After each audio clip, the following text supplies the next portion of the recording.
Good afternoon, family. Good afternoon.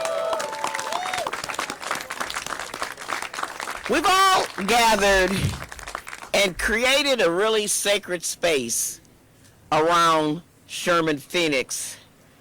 And you know the story of the Phoenix, don't you? The story of the Phoenix is it burned and died down, but said someday it will rise again.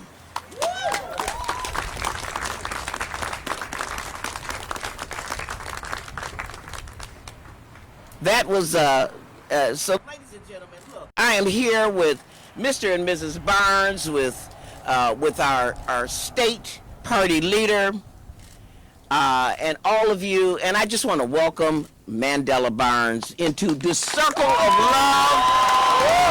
Circle of love. Come on, baby.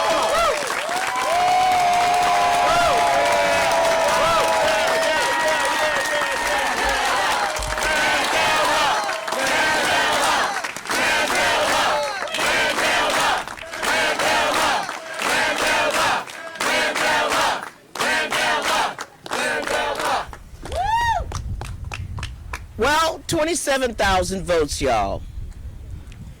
And I discussed this with my son, and he really inspired me to make me realize that all that does is gives us the mission going forward to really do a lot more political education when there's not someone so beloved and so worthy on the ballot as Mandela Barnes.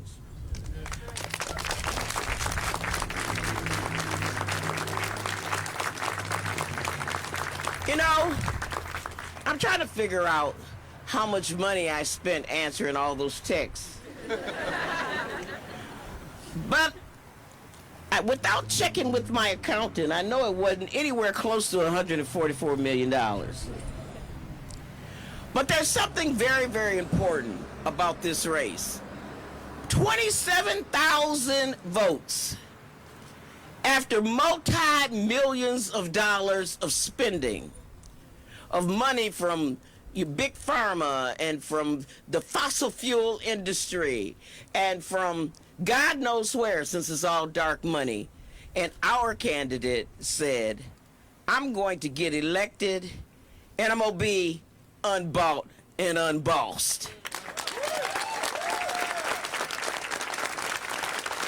Now that's the legacy of this campaign.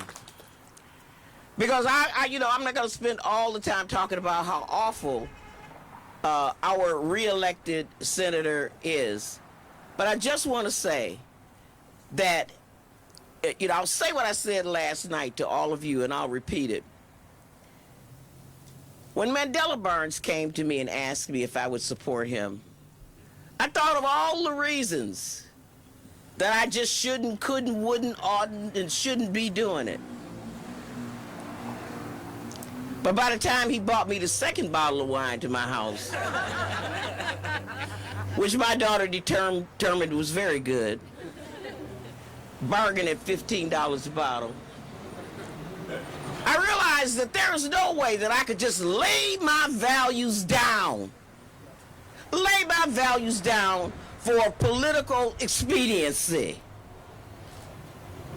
To be putting my finger in the air and waving. And you know what? I am so glad, knowing what I know right this moment, that I did what I did. Before I turn this over to Mandela, and I hope that I'm not stealing his talking points, because I am so grateful. We proved that once again we could resurrect that very, very important, diverse coalition of people to move, to work against the powers to be. We've demonstrated that coalition politics has a future in the way we govern. And let's not forget that, y'all. This ain't the end. This is the beginning. Mandela Barnes.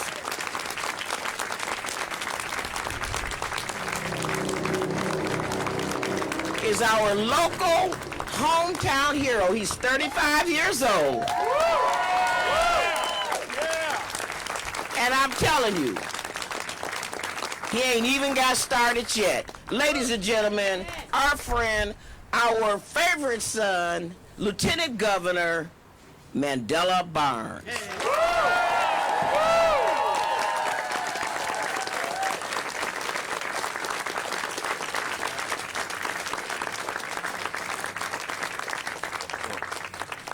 I want to say thank you so much, Congresswoman Moore, for being there since day one. And I want to thank everybody else for taking the time to come out this afternoon after such a long evening. Now, obviously, this is not the speech that I want to give, but I simply cannot thank you all enough for being there with me every step of the way. Now, I had a chance to look right now at the people who've been with me on this campaign through the highs and the lows, throughout a long, hard-fought primary that a lot of people didn't think we were going to come out of. You know, we were outspent in the primary, but we still found a way by bringing people together, building that broad, diverse coalition that the Congresswoman talked about. So excited to have my parents who've been with me every step of the way as well, who are behind me here.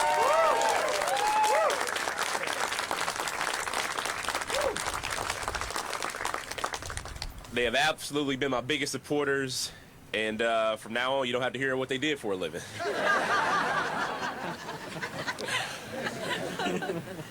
Just really want to thank them for the opportunities that they gave me. And I look at, I see so many volunteers, so many supporters, and even my staff, the team. I can tell you, I have the greatest supporters in the entire world. Thank you all so much.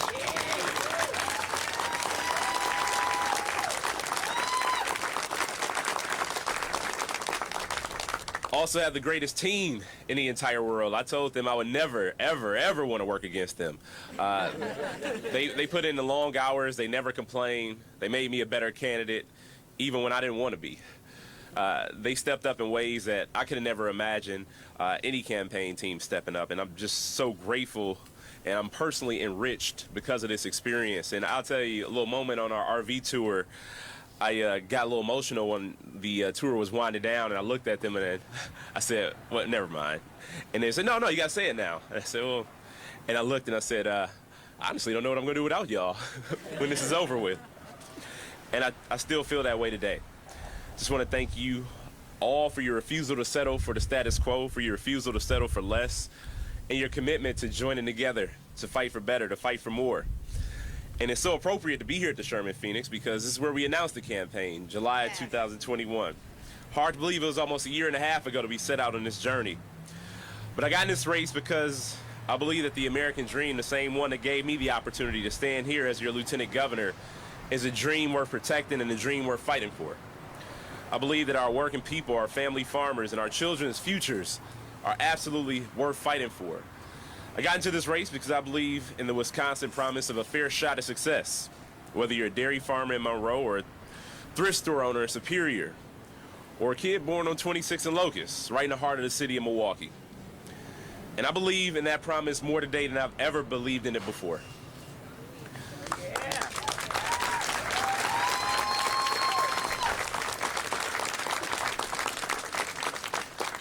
It's a promise that's brought so many people together all across this state to fight for something bigger than ourselves.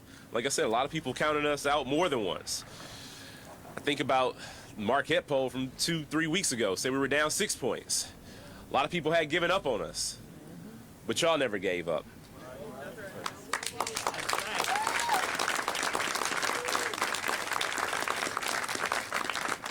And you showed the progress that we can make when we build coalitions. When we reach across the aisle, when we reach across communities, and think about the things that unite us rather than the things that divide us. When we stand together and we say that we deserve better, and that together we'll fight for it and we'll get better. Now, unfortunately, we didn't get over the finish line this time. But I know that this movement has meant so much to all of us, where just because we didn't get across the finish line, that does not mean it's over. Don't mean it.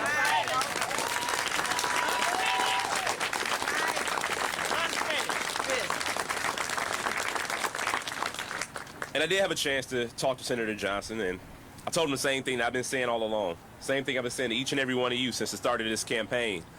Reminding him that every single person in this state deserves a chance to achieve their dreams. Whether that dream is being able to send your kid to a quality public school, knowing they'll be able to come home safely at the end of the day.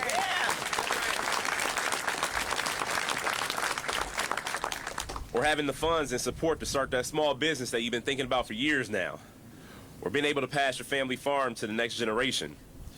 And also told them that I would continue to help I would continue to work to help make this state into what I know it can be. And that's because I still believe the better is possible.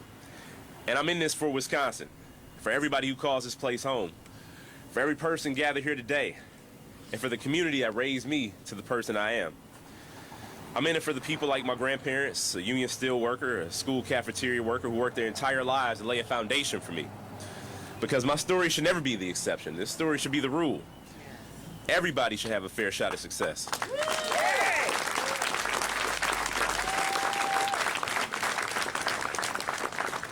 I'm in it for the auto workers in Racine who've been on strike for the last 6 months.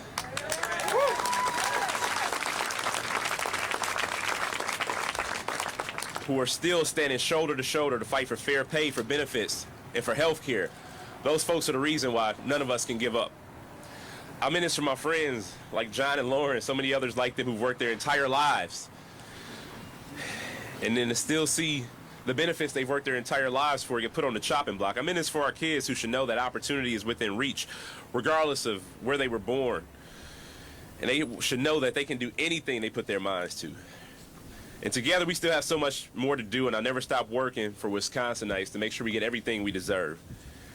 And I know that you're all disappointed, and I'm disappointed too, because we all deserve better. But more than that, I'm determined. Yes. And Yes.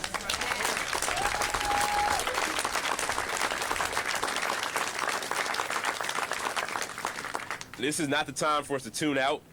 It's the time for us to double down. Yes. It's the time for us to show up like we've never shown up before, to make sure that Ron Johnson, every political leader, knows that they answer to every person in Wisconsin, not just the people that voted for them. Right. And I'm so grateful to have had this opportunity, but more grateful to have been able to share it with every person here. Now, over the past year and a half, I had a chance to travel to every part of this state.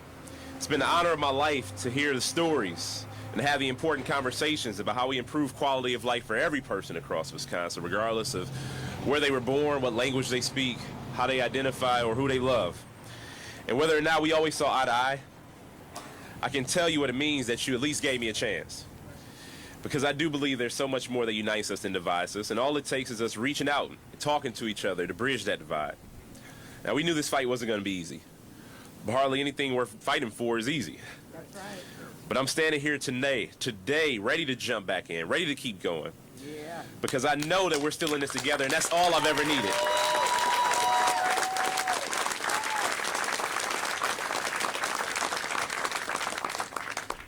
And I know that when times get tough, it can be easy to check out, but we should consider it pure joy when we face trials of many kinds, because the testing of our faith produces perseverance. And together, we're going to continue to persevere. We're going to organize for better. We're going to fight for better. And one day soon, together, we will all achieve better. And I can honestly say that I fought the good fight. Yeah. I've run my race.